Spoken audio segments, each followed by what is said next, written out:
মাধ্যমিক 2025-এর অঙ্ক পরীক্ষা আগামী মাসের 15 তারিখ এবং সেই জায়গায় দাঁড়িয়ে বহু ছাত্রছাত্রীদের ভয়ের একটা বিষয় অঙ্ক। সেই ভয় দূর করার জন্য আমি ভিডিও নিয়ে এসেছি এর আগেও, যেগুলো এমসিকিউ এসএকিউ আছে বা 2 নম্বরের অঙ্ক আছে, উত্তর সহ ফ্রি পিডিএফ দিয়েছি, বা অল্প পড়েও 50 নম্বর কীভাবে পেতে পারো তারও ভিডিও দিয়েছি। সেই ভিডিওগুলো দেখে না থাকলে এই ভিডিও ডেসক্রিপশন ফার্স্ট কমেন্টে লিঙ্ক দেওয়া রাখলো, দেখতে ভুলো না, সেখানে সমস্ত ভিডিওগুলো পেয়ে যাবে। এই ভিডিওতে শুধুমাত্র উপপাদ্য এবং সম্পাদ্য একদম উত্তর সহ আলোচনা করব। কোন উপপাদ্য? মাত্র 3টি উপপাদ্য বলবো এবং একটি সম্পাদ্য বলবো, অর্থাৎ একটি সম্পাদ্যের চ্যাপ্টার বলবো, যেগুলো প্র্যাকটিস করলে তোমাদের উপপাদ্য সম্পাদ্যে যে 10 নম্বর রয়েছে সেটা নিয়ে তোমাদের আর চিন্তা থাকবে না। ভালো করে বুঝিয়ে দেবো। আমি যেহেতু উত্তর সহ ভিডিও বলছি, তাই ভালো করে তোমাদের সমস্ত জিনিসগুলো বলে দেবো, যে যদি মনে করো যে স্যার আমি উপপাদ্য পুরো লিখতে পারবো না, সেক্ষেত্রে কতটা লিখলে পুরো নম্বর না পেলেও কিছু নম্বর পাবে সেটাই ভিডিওতে বলে দেবো। তাই ভিডিওটা প্রথম থেকে শেষ পর্যন্ত দেখতে হবে এবং এই ভিডিওর ডেসক্রিপশন ফার্স্ট কমেন্টে অঙ্কের অনেক সমাধান, যেগুলো বেশি পড়ার দরকার নেই, অল্প পড়েও ছাত্রছাত্রীরা ভালো নম্বর পেতে পারে, সেই সকল ভিডিওর লিঙ্কগুলো প্লেলিস্টের মাধ্যমে এই ভিডিওর ডেসক্রিপশন ফার্স্ট কমেন্টে দিয়ে রাখলাম, সেটা দেখতে ভুলো না। এবং আগামী দিনে অন্যান্য সকল বিষয়ের এরকম যারা মনে করছো অল্প পড়ে ভালো নম্বর পেতে চাও, তাদের জন্য অন্যান্য সকল বিষয়ের সাজেশন তো দিয়েছি, আগামী দিনেও দেব। এইরকম ভিডিওস পেয়ে যাওয়ার জন্য যদি চ্যানেলটিকে এখনও সাবস্ক্রাইব না করা হয়ে থাকে, তোমাদের কাছে অবশ্যই অনুরোধ রইল চ্যানেলটিকে সাবস্ক্রাইব করে দিয়ে পাশে থাকা বেল আইকনটিকে ক্লিক করে দেওয়ার জন্য, যাতে আগামী দিনে কোনো রকমের ভিডিও এবং আপডেটস তোমাদের আর মিস না হয়। দেখো, অঙ্কের ক্ষেত্রে উপপাদ্য এবং সম্পাদ্য এই দুটো ছাত্রছাত্রীদের ক্ষেত্রে অত্যন্ত গুরুত্বপূর্ণ একটা জায়গা। তার কারণ কি? যারা মনে করে যে আমরা অল্প পড়ে ভালো নম্বর পেতে চাই, তাদের জন্য তো মোস্ট ইম্পর্টেন্ট জায়গা। সেই জায়গায় দাঁড়িয়ে উপপাদ্য সম্পাদ্য যদি কেউ ছেড়ে দেয়, সেই জায়গায় দাঁড়িয়ে পাস করা তার পক্ষে একটা কঠিন কাজ হয়ে দাঁড়ায়। সেই কঠিন কাজটাকেই সোজা করার জন্য তোমাদের জন্য নিয়ে এসেছি উপপাদ্য সম্পাদ্যের সাজেশন উত্তর সহ। একদম অল্প পড়তে হবে, পড়লেই সমস্তটা কমন। দেখো, উপপাদ্য তোমাদের 5 নম্বরে আসে এবং তোমাদের যে প্রশ্নপত্র হয়, প্রশ্নপত্রে 9 নম্বর দাগে উপপাদ্য থাকে। দুটো উপপাদ্য থাকে, একটির উত্তর তোমাদের করতে হয়। তো দুটো তোমাদের যে উপপাদ্য থাকে, কমপক্ষে যাতে একটি কমন পেতে পারো সেই সাজেশনটা আমরা বলে দিচ্ছি। দেখো, প্রথম উপপাদ্যটি হচ্ছে পিথাগোরাসের উপপাদ্য। তোমাদের প্রশ্ন দুভাবে দিতে পারে এই পিথাগোরাসের উপপাদ্য দিয়ে। প্রথমত এভাবেও দিতে পারে, পিথাগোরাসের উপপাদ্যটি বিবৃত করো। পিথাগোরাসের উপপাদ্য মানে কি? বইয়ে তোমরা যাবে 49 নম্বরের উপপাদ্যটা, পিথাগোরাসের উপপাদ্য বইয়ের পৃষ্ঠা নম্বর 289-এ রয়েছে। বা যদি পিথাগোরাসের উপপাদ্যটি বিবৃত করো এভাবে যদি না থাকে, তাহলে প্রশ্ন তোমাদের কিভাবে দিতে পারে? এভাবে দিতে পারে, আমি বলে দিই, তারপরে তোমাদের স্ক্রিনেও দেখিয়ে দেব। যে কোনো সমকোণী ত্রিভুজের অতিভুজের ওপর অঙ্কিত বর্গক্ষেত্রের ক্ষেত্রফল অপর দুই বাহুর ওপর অঙ্কিত বর্গক্ষেত্রের ক্ষেত্রফলের সমষ্টির সমান। অর্থাৎ এটা দ্বারা বোঝাতে কি চাইছে, যে অতিভুজ স্কয়ার সমান সমান লম্ব স্কয়ার প্লাস ভূমি স্কয়ার, এটাই বোঝাতে চাইছে। তোমরা স্ক্রিনে এবার দেখতে পাচ্ছ উপপাদ্যটি কিরকম থাকবে। বইয়ের তোমরা 49 নম্বর উপপাদ্য এটা, এবং পৃষ্ঠা নম্বর 289-এ তোমরা এটা পেয়ে যাবে।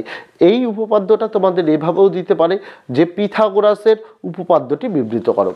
এখানেই তোমাদের বলে দিই যে তোমাদের যে প্রথম লাইনটা, অর্থাৎ উপপাদ্য অনুযায়ী যেটা লিখে দেওয়া থাকবে, যে কোনো সমকোণী ত্রিভুজের অতিভুজের উপর অঙ্কিত বর্গক্ষেত্রের ক্ষেত্রফল অপর দুই বাহুর উপর অঙ্কিত ক্ষেত্রফলের সমষ্টির সমান, এটাও দেওয়া থাকতে পারে। পিথাগোরাসের উপপাদ্য বিবৃত করো, এটাও দেওয়া থাকতে পারে। তোমাদের কি করতে হবে?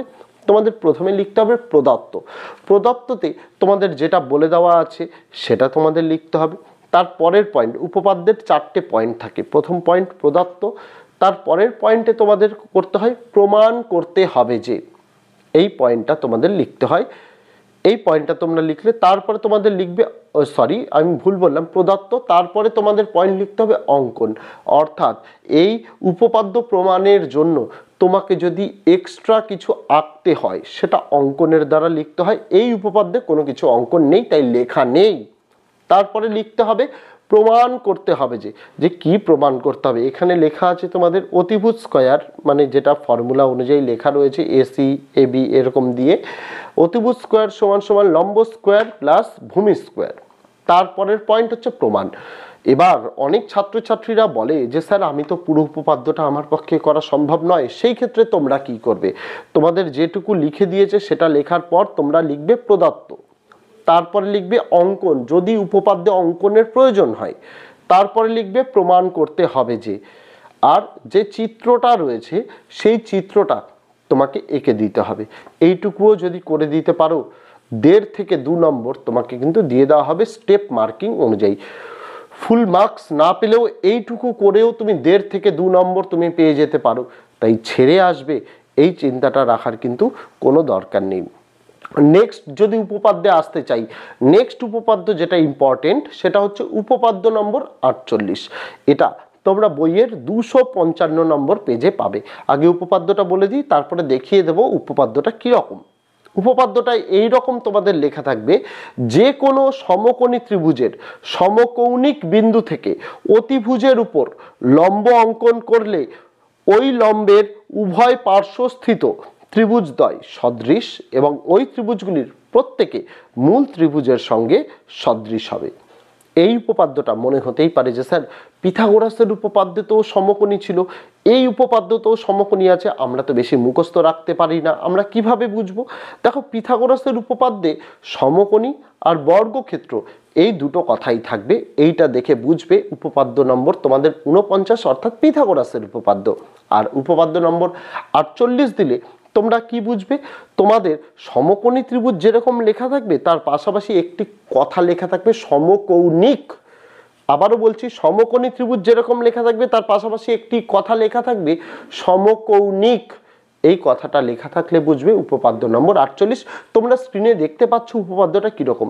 এই উপপাদ্যের ক্ষেত্রে তোমাদের এখানেও প্রদত্ত লিখতে হবে, অঙ্কন লিখতে হবে, প্রমাণ করতে হবে যে লিখতে হবে, তারপরে প্রমাণ লিখতে হবে। আবারও বলছি, যদি মনে করো যে প্রমাণ আমরা পারবো না, সেই ক্ষেত্রে তোমরা কিন্তু প্রদত্ত, অঙ্কন আর প্রমাণ করতে হবে যে এইটুকু লিখে এসো, নম্বর তোমরা পাবে কিছু হলেও 1.5 থেকে 2 নম্বর তোমাদের কিন্তু দিয়ে দেওয়া হবে যদি চিত্রটা এঁকে আসতে পারো। আর পাশাপাশি এই উপপাদ্যটা আসলে সদৃশ এই কথাটাও কিন্তু উল্লেখ থাকবে, যেরকম এখানে রয়েছে ত্রিভুজদ্বয় সদৃশ এবং ওই ত্রিভুজগুলির প্রত্যেকে মূল ত্রিভুজদ্বয়ের সঙ্গে সদৃশ, অর্থাৎ শেষ হচ্ছে সদৃশ দিয়ে। এইভাবে তোমাদের মনে রাখতে হবে। এই দুটো উপপাদ্য মোস্ট ইম্পর্টেন্ট, এই দুটো উপপাদ্যের মধ্যে একটি আসার সম্ভাবনা বেশি, কিন্তু যদি এই দুটো উপপাদ্যই না আসে তাহলে তোমাদের যে উপপাদ্যটি আসবে, আমি তোমাদের 3টে উপপাদ্য বলেছিলাম, সেই উপপাদ্যটা হচ্ছে উপপাদ্য নম্বর 38, বইয়ের পৃষ্ঠা নম্বর 164-তে তোমরা পেয়ে যাবে। উপপাদ্যটা কি? বৃত্তস্থ চতুর্ভুজের বিপরীত কোণগুলি সম্পূরক। এই উপপাদ্য চিনবে কিভাবে? বৃত্তস্থ কথাটা লেখা থাকবে আর শেষ হবে সম্পূরক দিয়ে। আবারও বলি, বৃত্তস্থ দিয়ে শুরু হবে এবং শেষ হবে সম্পূরক দিয়ে। স্ক্রিনে দেখতে পাচ্ছ এই উপপাদ্যটার প্রমাণ। এই উপপাদ্যটার প্রমাণ কিন্তু যথেষ্ট ছোট এবং এই উপপাদ্যটা যথেষ্ট সোজা। যদি মনে করো এই উপপাদ্যটা তৈরি করে ফেলতে পারো, এক্ষেত্রেও প্রদত্ত, অঙ্কন, প্রমাণ করতে হবে যে এইগুলো যদি লিখতে পারো 1.5 থেকে 2 নম্বর দেবে। তারপরে প্রমাণ অংশটুকু যদি করতে পারো পুরো 5-এ 5 তোমরা পাবেই। সেই সকল ছাত্রছাত্রীদের জন্য এবার সেই উপপাদ্যটা বলবো যারা বেশি পড়তে চাইছো বা বেশি পড়তে পারো তাদের জন্য একটা এক্সট্রা উপপাদ্য, কিন্তু যারা কম পড়তে চাও তাদের জন্য প্রথম 3টে উপপাদ্য পড়লেই এনাফ। এক্সট্রা একটা উপপাদ্য, সেটা উপপাদ্য নম্বর 34, বইয়ের পেজ নম্বর 123-এ পাবে। উপপাদ্যটা যথেষ্ট বড় উপপাদ্য, টাফ উপপাদ্য। উপপাদ্যটি এইরকম, কোন বৃত্তের একটি বৃত্তচাপের দ্বারা গঠিত সম্মুখ কেন্দ্রস্থ কোণ ওই চাপের দ্বারা গঠিত যে কোনো বৃত্তস্থ কোণের দ্বিগুণ। এই উপপাদ্যটা মনে রাখার উপায় কি? লাস্টে দ্বিগুণ থাকবে। এইভাবে মনে রাখবে যে একটি প্রথম উপপাদ্য যেটা বলেছিলাম পিথাগোরাসের উপপাদ্য, ভেবে দেখো, সমকোণী থাকবে আর মানে বর্গক্ষেত্র থাকবে। সেকেন্ড যে উপপাদ্যটা বলেছিলাম সেটা সমকোণীয় থাকবে, আর সমকৌণিকও থাকবে, আর লাস্টে সদৃশ থাকবে। তারপরের উপপাদ্য যেটা বললাম বৃত্তস্থ থাকবে, লাস্টে সম্পূরক থাকবে। এই উপপাদ্যের শেষে কি থাকবে? দ্বিগুণ কথাটা থাকবে। তাহলেই বুঝতে পারবে উপপাদ্য নম্বর 34 দিয়েছে, ভিডিও স্ক্রিনে তোমরা দেখতে পাচ্ছ।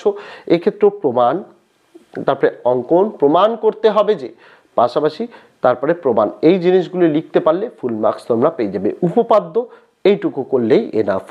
যে ক্ষেত্রে উপপাদ্য নম্বর 34 অর্থাৎ শেষ এইটুকু আগে যে উপপাদ্যটি বললাম, এই উপপাদ্যটি চাইলে বাদও দিতে পারো, কিন্তু প্রথম তিনটে উপপাদ্য তোমাদের করতেই হবে। ভাগ্য ভালো থাকলে দুটি কমন পেয়ে যাবে এখান থেকে, আর যদি ভাগ্য খুব খারাপ থাকে একটি অন্তত তোমরা এখান থেকে কমন পাবেই পাবে। এবার আসা যাক সম্পাদ্য। সম্পাদ্য থেকে আমি একটি চ্যাপ্টার বলবো, সেটা হচ্ছে অন্তর্বৃত্ত অঙ্কন। এটা হচ্ছে বইয়ের কোষে দেখি 11.2। এই অধ্যায়ে তোমাদের কিন্তু এই অন্তর্বৃত্তের চ্যাপ্টারটা রয়েছে। আমি এখান থেকে বেশ কিছু বাছাই করা অঙ্ক তোমাদের বলে দিচ্ছি। ভিডিওর মাধ্যমে তোমাদের যদি ছবিও দেখিয়ে দিই কিভাবে আঁকতে হবে, তোমরা বুঝতে পারবে না, কারণ অঙ্কন প্রণালী আলাদা। কিন্তু এইটুকু বলে দিই, সম্পাদ্যটা আঁকার পর তোমাদের কিন্তু অঙ্কন প্রণালী লিখতে হবে না, শুধু জাস্ট নিচে লিখে দেবে। অন্তর্বৃত্ত তো মাঝখানে যে কেন্দ্রীয় বিন্দু সেটাকে যদি ও ধরো, আর ত্রিভুজটার নাম যদি এ বি সি দাও, তাহলে নিচে শুধু একটাই কথা লিখতে হবে যে ত্রিভুজ এ বি সি এর ও কেন্দ্রীয় অন্তর্বৃত্তটি অঙ্কন করা হলো। আবারও বলি, যদি ত্রিভুজটার নাম এ বি সি দাও, ত্রিভুজের নাম যে কোনো কিছুই দিতে পারো, আমি একটা উদাহরণ সহ বলছি, যদি ত্রিভুজের নাম এবিসি দাও আর মিডিলের পয়েন্টটা যেখান থেকে অন্তর্বৃত্তটা তুমি অঙ্কন করবে সেটার নাম যদি ও দাও, তাহলে কি লিখবে? ত্রিভুজ এবিসি এর ও কেন্দ্রীয় অন্তর্বৃত্তটি অঙ্কন করা হলো, এইটুকু লাস্টে লিখতে হবে, না হলে কিন্তু 1 নম্বর তোমাদের পরীক্ষায় কাটবে। এটা তোমাদের বুঝতে হবে। এবার যে অঙ্কগুলো করতে হবে, চলে যাও সম্পাদ্যের অধ্যায়, কোষে দেখি 11 নম্বর 2-এ 1-এর 2 নম্বর অঙ্কটা। সেটা হচ্ছে তোমরা দেখতে পাচ্ছ তোমরা বইয়ে, সেটা হচ্ছে দুটি বাহুর দৈর্ঘ্য 7.6 সেন্টিমিটার 6 সেন্টিমিটার ও তাদের অন্তর্ভুক্ত কোণের পরিমাপ 75 ডিগ্রি। এই নিয়ে একটা ত্রিভুজ আঁকতে হবে, তার অন্তর্বৃত্ত কিভাবে আঁকবে? এই যে 7.6 সেন্টিমিটার আর 6 সেন্টিমিটার বলেছে, যে ক্ষেত্রে যেটা বড় বাহু 7.6 সেন্টিমিটার সেটার মাপটাকে নিচে নেবে। নিচে নেওয়ার পর এই যে 6 সেন্টিমিটার একটি বাহু বলেছে আর তাদের অন্তর্ভুক্ত কোণ 75 ডিগ্রি বলেছে, নিচে তুমি যদি 7.6 আঁকো, ওই গোড়া থেকে একটা 75 ডিগ্রি কোণ আঁকবে। আঁকার পর ওখানেই তুমি 6 সেন্টিমিটার মাপ নেবে, নেওয়ার পর ওটার সঙ্গে ওই বাহুটাকে জুড়ে দিয়ে তারপরে যে কোনো দুটো কোণের অন্তর সমদ্বিখণ্ডক করে ও বিন্দুতে বসিয়ে একটা অর্ধবৃত্তচাপ আঁকতে হবে 90 ডিগ্রি। তারপরেই সেটার মাপ নিয়ে একটা অন্তর্বৃত্ত আঁকতে হবে। এটা খুবই সোজা। তারপরে চলে যাব নেক্সট অঙ্ক কোনটা করতে হবে, 3-এর দাগের অঙ্ক। 3-এর দাগের অঙ্কটি কি? একটি বাহুর দৈর্ঘ্য 6.2 সেন্টিমিটার ও ওই বাহু সংলগ্ন কোণ দুটির পরিমাপ 50 ডিগ্রি 75 ডিগ্রি। এক্ষেত্রে কি করবে? একটি বড় দাগ টানলে 6.2 সেন্টিমিটার তুমি নিচে কাটলে, কাটার পর তোমাকে এক দিক থেকে 50 আর এক দিক থেকে উল্টো দিক থেকে 75 টানতে হবে, তাহলেই একটা ত্রিভুজ পেয়ে গেলে।